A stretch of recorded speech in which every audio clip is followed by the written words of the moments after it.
Oi pessoal, tudo bem? Eu estou aqui com minha sócia, Fernanda Garcês, da nossa área trabalhista.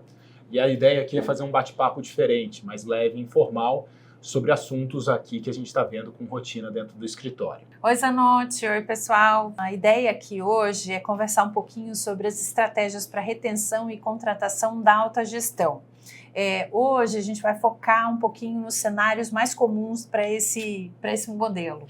E olha que a gente nem vai falar de CLT, né, Fer? Não, hoje não. Vamos falar sobre PJs, Stock Options e programa de Partnership. Temos visto muitos clientes de diversos setores utilizando esses modelos, né, de forma bastante eficiente. Mas vamos deixar de enrolar, Fer. O que o Gilmar Mendes fez esse mês com a decisão dele de suspender as decisões sobre os contratos de PJ?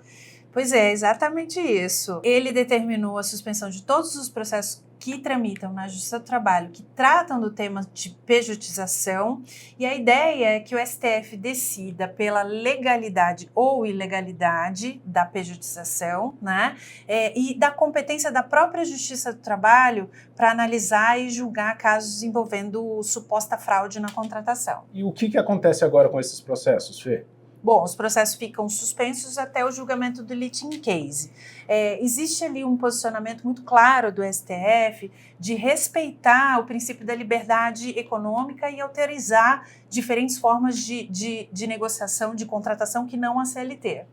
E como que vão votar esses 11 ministros? Olha, Gilmar Mendes e Alexandre de Moraes, eles têm um posicionamento muito claro no sentido de declarar a licitude de qualquer tipo de terceirização, como a gente tem visto pelas decisões. Já o ministro Dino e o ministro Fachin, eles estão na ponta contrária, pensando casos da terceirização fraudulenta e dizendo que efetivamente a competência da Justiça do Trabalho. Os demais ainda são incógnitas. Vai demorar para a gente ver essa resposta, né, Fer? Puxa, um pouco. Bom, Zanotti, mas agora eu queria ter um ponto para te colocar aqui. Quando há contratação de PJs, eles querem, às vezes, algo atrelado ao resultado da companhia. É nisso que entram os Stock Options e o Partnership Program? É exatamente aí, Fer.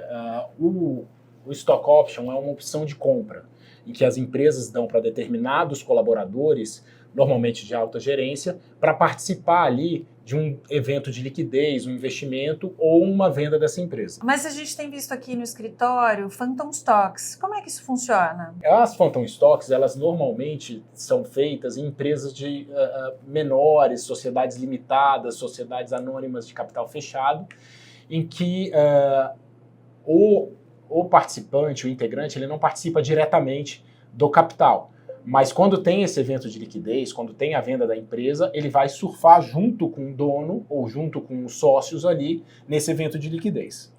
Muitas empresas também estão adotando o modelo partnership, né, Fê? Pode trazer um pouquinho para a gente? Claro, a partnership é um pouco diferente. Normalmente são profissionais liberais, então advogados, engenheiros, médicos, em que eles têm uma capacidade intelectual focada naquele negócio para formar ali o pool e os ativos daquela empresa.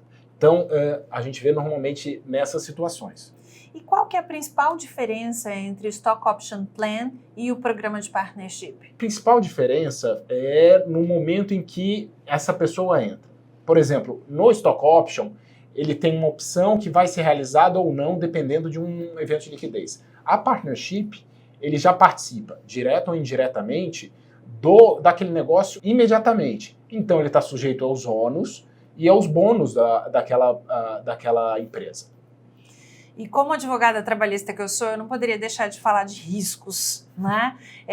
Tanto os programas de Stock Option, Phantom Shares, como os programas de Partnership, eles devem ser implementados com bastante cautela, considerando os riscos jurídicos envolvidos, tá? Do ponto de vista trabalhista, de um modo bem geral, os empregados precisam assumir o risco ali daquela negociação para que a Justiça do Trabalho entenda que aquele negócio jurídico ele tem natureza mercantil, porque senão acaba virando salário. Verdade, Fê. E essa é justamente também a preocupação do aspecto tributário. Tem uma discussão enorme jurídica em relação à natureza dos stock options, do partnership, e é preciso estar atento a isso.